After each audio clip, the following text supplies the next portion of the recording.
Let me ask you something. How many times have you shared an exciting idea with someone, maybe a business move, a creative project, or even a personal goal, only to watch the energy drain out of it the moment it leaves your mouth? Suddenly people are poking holes in it, they're skeptical, or worse, they're already planning to beat you to it. That's the danger of revealing your intentions too early. Law 3 of Robert Greene's 48 Laws of Power is simple, but it cuts deep. Conceal your intentions. The less people know about what you're really up to, the more freedom you have. When people can't predict your next move, they can't block it.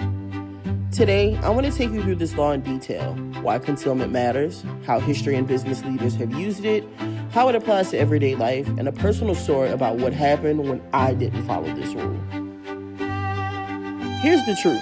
People are naturally suspicious. The moment you declare your true aim, they start calculating. Maybe they see you as competition. Maybe they fear what you'll achieve. Maybe they just don't want to feel left behind. Transparency honestly sounds noble. We're told in school and in motivational speeches, be authentic, share your goals, put your dreams out there.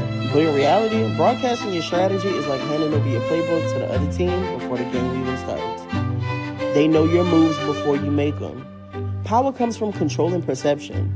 If people don't know what you want, they can't stop you from getting it. Think of it as playing chess in the dark. Your opponent can't counter a move they don't even see coming. And history is full of people who understood this law instinctively. Take Otto von Bismarck, the architect of modern Germany. On the surface, Bismarck often appeared cautious, even hesitant. He downplayed his ambitions, letting rivals believe he was just managing the status quo. Meanwhile, he was pulling strings behind the scenes, weaving alliances that would shift the balance of Europe. By the time people realized what he had been building, it was already too late. And think about Steve Jobs. Apple's culture of secrecy wasn't just about being mysterious, it was strategic. Before the iPhone launched, no one outside of Apple really knew what was coming.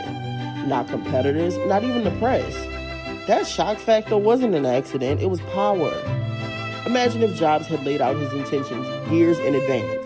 Competitors would have rushed to copy him, regulators might have interfered, and the iPhone would have been lost. Concealment gave Apple the element of surprise, and surprise creates domination. So how do you actually apply this law without becoming paranoid or dishonest? Here are 3 main tactics. First, misdirection. This is the art of letting people focus on something that doesn't matter while you quietly work on what does. Magicians do it all the time. They wave one hand to distract you while the other does the trick. In life, this might look like talking casually about one project while your real energy is going into something else. Second, false trails. Sometimes it's useful to let people underestimate you. You might downplay your ambitions, act like you're chasing something smaller, or even let them think you're struggling. Meanwhile, you're laying the groundwork for something much bigger. When the real move comes, it's too late for them to react. Third, unpredictability. If people can anticipate your actions, they can count on them. But if you're consistently unpredictable, they can never prepare. This doesn't mean being chaotic. It means being deliberate about when you reveal information and when you don't. Keep them guessing, and you keep the advantage. Now, let me tell you about a little personal story. When I moved from Louisiana to Colorado, I thought the people closest to me would be excited. I thought they'd be thrilled to visit, to celebrate, to experience something different with me. I imagined family and friends coming through my door, us making new memories, my new home being full of laughter. But in almost 3 years, only a handful of people crossed my threshold. Shout out to my sister and brother-in-law, my best friend's mom and uncle, who are literally like my mom and uncle because they did show up. But most, they didn't. At first, I'm not gonna lie, I was offended. I felt like, wait, I've been there for everybody else. I've celebrated their wins, showed up for their milestones, supported them in their struggles. And now I've made a big move and taken a really big leap, and nobody's reciprocated the same energy. And to make it worse, I heard so many hater comments, it wasn't even funny. Things like, why would you move all the way out there? Or do you really think you're going to be happier in Colorado? Or what makes you think you could just pick up and start over like that?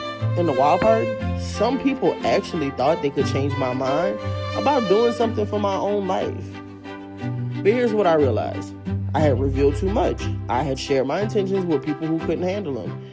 Instead of fueling me, they drain me. Instead of supporting me, they try to reshape my decision through my own lens. Law 3 is about the exact thing.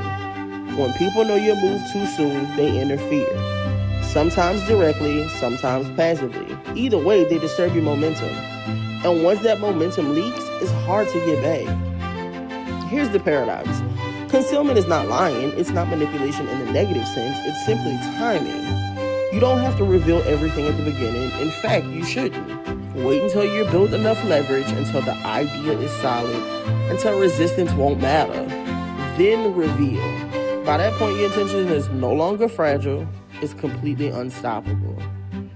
So remember this. Law 3 of the 48 Laws of Power. Conceal your intentions. Don't hand people the keys to block you. Don't let your momentum bleed out through premature exposure. Keep your goals protected, your strategies hidden, and your timing deliberate. Because when people can't see your hand, they can't stop your play. Power lives in perception, and those who master the art of timing, of revealing only when it's too late to resist, are always 3 steps ahead.